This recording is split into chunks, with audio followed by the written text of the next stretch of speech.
Hello दोस्तों, नमस्कार, जय हिंद दोस्तों। मैं Vipin Rawat VK R tech channel में आप सबका स्वागत है। आप देख रहे हो मेरा हाल। मैं ना ये सरसों की गोदाम में बैठा हुआ हूँ और मैं इस गोदाम में इसलिए बैठा हूँ क्योंकि यहाँ पे जितने भी हमारे पास सरसों है ना, ये कोई मंडी की सरसों नहीं है। मंडी के सरसों हमने पहले मंगाया करते थे, लेकिन ये यहाँ पे इस समय जो सरसों है ना, सब हमारे ये लोकल एरिया का जो सरसों है, जो ज़मींदार लोग ले करके जो आते हैं ना, जो किसान का जो खुद का जो सरसों होता है वो खुद ही ले करके आ जाते हैं गाड़ी में अपने भर के। और ये सारी सरसों है ना, ये उन्हीं का स्टॉक किया हुआ है।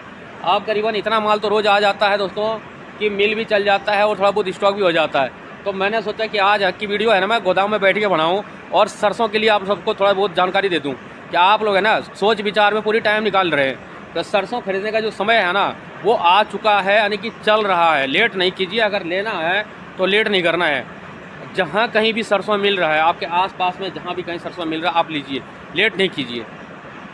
क्योंकि अगर लेट करेंगे ना दोस्तों तो फिर समय निकल जाएगा। अब ज़्यादा समय है नहीं, और इस समय के है ना सरसों का लेप भी बढ़िया हो गया और मॉइस्चर भी कम हो गया है। और आप भाव भी समझे तो भाव भी कोई ज़्यादा अभी ऊपर हुआ नहीं है। अभी वही 5200 फुल कंडीशन का भाव में चल रहा है सरसों।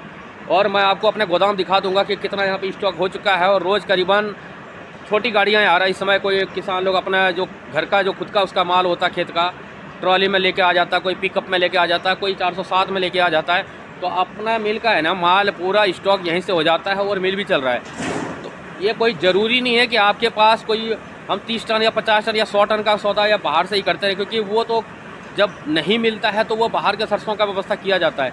लेकिन आप जो है ना, ये लोकल एरिया में ही इतना सरसों मिल रहा है कि बाहर से सरसों लाने की कोई ज़रूरत नहीं है। तो आप लोग भी ऐसा कीजिए, जहाँ भी आप हैं, जिस स्टेट में हैं, अगर आपके लोकल में सरसों का व्यवस्था है तो पहले वहाँ से व्यवस्था कीजिए। क्योंकि मंडी के चक्कर में पड़ेंगे तो काफ़ी लंबा पड़ेगा। मंडी का प्रोसेस भी लंबा होता है। आपको अगर फॉर्म का जीएसटी नंबर नहीं है तो मंडी से सरसों का पैसे भी नहीं खरीद सकते हैं। आपका फॉर्म का जीएसटी नंबर होना चाहिए, बिल होना चाहिए, तभी जाके आपको फॉर्म का नाम से वो वहाँ से मंडी से सरसों मिलेगा। और अगर आप कोई छोटा मोटा एक्सप्लेयर लगा करके अपना अगर बिजनेस करना चाह रहे हैं तो आप मंडी के चक्कर में मत पड़िए। आपके आसपास में जिस तरह का हम लोग खरीदारी करते हैं, हम लोग क्या बड़ी फॉर्म है, लेकिन फिर भी पहले जो क्या एमपी से सरसों मंगा लिया करते थे, लेकिन आप फिलहाल में लोकल की इतनी सरसों आने लग गया कि मैं आपको दिखा दूंगा। तमाम दिन भर पिकअप और ट्रैक्टर ट्रॉली सारे किसान लोग खुद अपना सरसों लेकर के मंडी या दुकान पहुंच जाते हैं यहाँ पे, मतलब फैक्ट्री में। तो अपने लोग है ना इसी सब से यहाँ माल ले लेते हैं। तो जो भाई लोग हैं ना सरसों को लेकर के इतना परेशान है, अभी कुछ दिन से ही एक भाई इतने परेशान, और ये क्या कई भाइयों इतना परेशान हो रहे हैं, फ़ोन करते हैं, मैसेज करते हैं कि सर सरसों के बारे में जानकारी दीजिए। तो दोस्तों सरसों के बारे में क्या जानकारी दूं, भाव तो ऊपर नीचे होता रहता, मैं आपको बता दिया हूं और पहले भी बताया था, आज भी बता रहा हूं कि फुल कंडीशन का जो भाव है ना, इस समय 5200 रुपया चल रहा है। 5200 रुपया का फुल कंडीशन 42 किलो में चल रहा है। अब उसके नीचे जितना होगा आपका रेट कम लगेगा, ऊपर होगा, ऊपर तो क्या 42 प्लस ऊपर होता ही नहीं है, 40 प्लस में 42 तक जाता है लास्ट। कहीं कहीं कोई एरिया में 43 की सरसों आती है, नहीं तो हर एरिया में नहीं आती है। मान के चलिए 42 ही रहता है। तो अभी जैसे कि राजस्थान हरियाणा की जो सरसों है, ये तो बहुत ज़्यादा लेब में चल रहा है इस समय। और इस साल के सरसों आपको बता दूं, हरियाणा की जो सरसों आ रही है दोस्तों, 42 से कम की लेब आ ही नहीं रही है। अगर आप बोलोगे, आप देखना चाहोगे तो मैं आपको लेब भी दिखा दूंगा आपको कभी करके। आज तो मैं आपको सरसों के बारे में बता देता हूँ कि सरसों जो भाई खरीदना चाहते हैं ना, तो वो जल्दी से स्टॉक कर लीजिए, लेट नहीं कीजिए। मैं देखिए आप लोगों के लिए गोदाम में बैठ के वीडियो बना रहा हूँ। आपको मैं एक बार अपने गोदाम का है ना जो स्टॉक का माल वो भी दिखा देता हूँ। जो खुदरा माल खरीद करके भी हमने इतना माल इकट्ठा यहाँ करवा दिए हैं, और मिल भी रोज़ चल रहा है, रोज़ मिल चल रहा है, उसके बाद भी इतना माल मेरे पास आ रहा है यहाँ पे। तो दोस्तों आप लोग भी लेट नहीं कीजिए, जो भाई सरसों का व्यवस्था करना चाहते हैं स्टॉक कर लीजिए, यही समय है। दोस्तों जैसे कि हमने आपको बताया है कि देखिए किस तरह से जो लोकल के जो माल है इसी तरह के गाड़ियों में आते रहते हैं यहाँ पे। मैं आपको दिखाता हूँ पास में जाके, देखिए ये जो बोरियों में देख रहे हैं खुली सरसों, इसी तरह के तमाम सरसों आता रहता है यहाँ पे। देखिए बिल्कुल सूखी सरसों है, अब मॉइस्चर तो है ही नहीं ज़्यादा, और लेप भी अच्छा खासा आ रहा है सरसों में। अगर आप लेप के बारे में जानना चाहते हैं दोस्तों तो मैं वीडियो पहले भी बना रखा हूँ, बाकी और भी मैं आपको बता दूंगा बना करके। देखिए पूरी माल पड़ी है, लोकल माल है, ये कोई मंडी का माल नहीं है।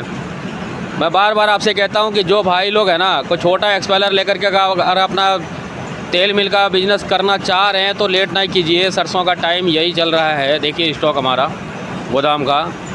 दोस्तों मैं आपको अपने प्लांट का एक बार छोटा मोटा सा बता देता हूँ कि करीबन मान चलिए 100 से 125 टन का 24 घंटा का कैपेसिटी है हमारे मिल का। और इतनी सरसों जो है रोज़ की पर डे का हमारे लोकल एरिया का जो सरसों है ये पूरा कर देता है। देखिए अब गोदाम और ये जो हमारे जो सरसों जहाँ कटती है, अब इसको देख के ही अंदाज़ लगा लीजिए कि कितना माल आता है। देखिए रखने का जगह नहीं है और रहा है यहाँ पे, इतना माल आता है रोज़। आप समझ सकते हैं ना, मैं आपको बताया हूँ। देखिए सरसों की करीबन 100 से 125 टन का 24 घंटे का कैपेसिटी है। उसके बाद भी देखिए सरसों बिल्कुल नई सरसों है, साफ़ है, कोई कचरा नहीं है। देखिए मैं आपको लाइट जला के भी दिखा दिया। देखिए दोस्तों सरसों का सीज़न चल रहा है और लेब बिल्कुल सही बैठ रहा है। मैं आपको पहले ही बताया था कि अभी कोई ज़्यादा भाव नहीं चल रहा है, 5200 का ही भाव है फुल कंडीशन में। जिस भाई को सरसों की ख़रीदारी करना है वो आराम से कर सकते हैं। और मंडियों का भाव जो है ऊपर नीचे होता रहता है। और अगर आपको मंडी से ही लेना है दोस्तों, तो उसके लिए आपको जीएसटी नंबर होना बहुत ज़रूरी है। अगर आपके पास जीएसटी नंबर नहीं होगा, आपका खुद का फॉर्म का बिल नहीं होगा दोस्तों, तो वो सब दिक्कत हो जाएगा फिर, क्योंकि ये मंडी का काम जो होता है जीएसटी के बगैर नहीं होगा। और लोकल एरिया में अगर आप छोटा मोटा बिजनेस कर रहे हैं तो दोस्तों आपको लोकल में इतना सरसों मिल जाएगा कि आप स्टॉक कर सकते हैं, उससे अपना धंधा का अच्छा खासा चला सकते हैं। सरसों की जो जानकारी भाई को चाहिए था मैं आपको बता दिया हूँ कि हरियाणा और राजस्थान की लेब इस समय 42 से ऊपर ही जा रहा है, जो नीचे नहीं है। बहुत ही बढ़िया इस साल की सरसों हुई है। और यहाँ पे जो भाव चल रहा है दोस्तों अच्छी से सुन लीजिएगा, 42 कंडीशन का जो भाव है 5200 रुपये का रेट चल रहा है इस समय। उसके नीचे जो है 4700, 4100, 4300 ऐसे मंडियों का भाव है नॉन कंडीशन का। लेकिन लास्ट जो है वो 5200 का भाव है दोस्तों। मैं आपको है ना पूरे गोदाम को घुमा के दिखा दिया हूँ आपको, और दूसरे गोदाम का भी वीडियो मैं आपको दिखा दूँगा इसके आगे। आप देख लीजिए गेट की तरफ से थोड़ा आपको दिख गया होगा झलक। मैं आपको और दिखा देता हूँ। देखिए हमारे चारों तरफ मैं आपको घुमा के दिखा दिया दोस्तों। इतनी सरसों स्टॉक हमारी हो चुकी है और इससे ज़्यादा भी ये गोदाम और पूरा फुल हो गया। और है ना रोज़ इतनी माल निकल भी रहा है 100 टन के करीबन, 100 से ऊपर ही 125 टन बताया मैं। 24 घंटे का कैपेसिटी है प्लांट का हमारा, रोज़ निकल भी रहा है दोस्तों। सरसों के बारे में ज़्यादा टेंशन नहीं लेना चाहिए, क्योंकि सरसों हर एरिया में मिलता है। और जिस भाई को नहीं मिलता है वो इस तरह का अगर दूर से लेना चाहते हैं तो दूर से ले जाइए, सिर्फ ट्रांसपोर्ट चार्ज आपका लगेगा, महंगा पड़ जाएगा दोस्तों। इसलिए कोशिश कीजिए जो आपके आसपास में सरसों है ना वहीं से ख़रीदने का कोशिश कीजिए। देखिए जो ट्रांसपोर्ट चार्ज है वही उसी में महंगा पड़ेगा, बाकी जीएसटी बिल जो है आपको टैक्स तो वो देना ही पड़ेगा। सरसों में भी 5% का टैक्स लगता है, वो तो आपको देना ही पड़ेगा। लेकिन ट्रांसपोर्ट चार्ज है वो थोड़ा सुविधा पड़ जाएगा अगर आपके आसपास में होगा तो। और ना आपको अगर दूर पर से लेके जाना चाहते हैं तो ट्रांसपोर्ट खर्चा ज़्यादा पड़ेगा दोस्तों। मैं आपको सरसों के बारे में जितनी जानकारी देना था आज मैंने दे दिया। और इसके आगे दोस्तों मैं कोल्ड प्रेस का एक्सपेलर का जो वीडियो पहले बना चुका हूँ और आगे भी बनाऊँगा, क्योंकि उसमें अभी तक हमने जितने भी भाइयों से जो वीडियो लिए हैं उनकी सच्चाई भी बताऊँगा आपको कि कोल्ड प्रेस का जो है ना जो समस्या क्या क्या है ना वो भी मैं आपको बताऊंगा। कई भाई है ना अपने वीडियो भेज रहा है हमारे पास, तो मैं आपको दिखा दूंगा। देखिए एक और आ गया। धन्यवाद, जय हिंद दोस्तों, देखते रहिएगा। तमाम ऐसे गाड़ियां आते रहते हैं रोज़ हमारे पास। देखिए नेक्स्ट वीडियो का इंतज़ार कीजिएगा, मैं आपको कोल्ड प्रेस के बारे में ही बताऊँगा। तब तक के लिए जय हिंद।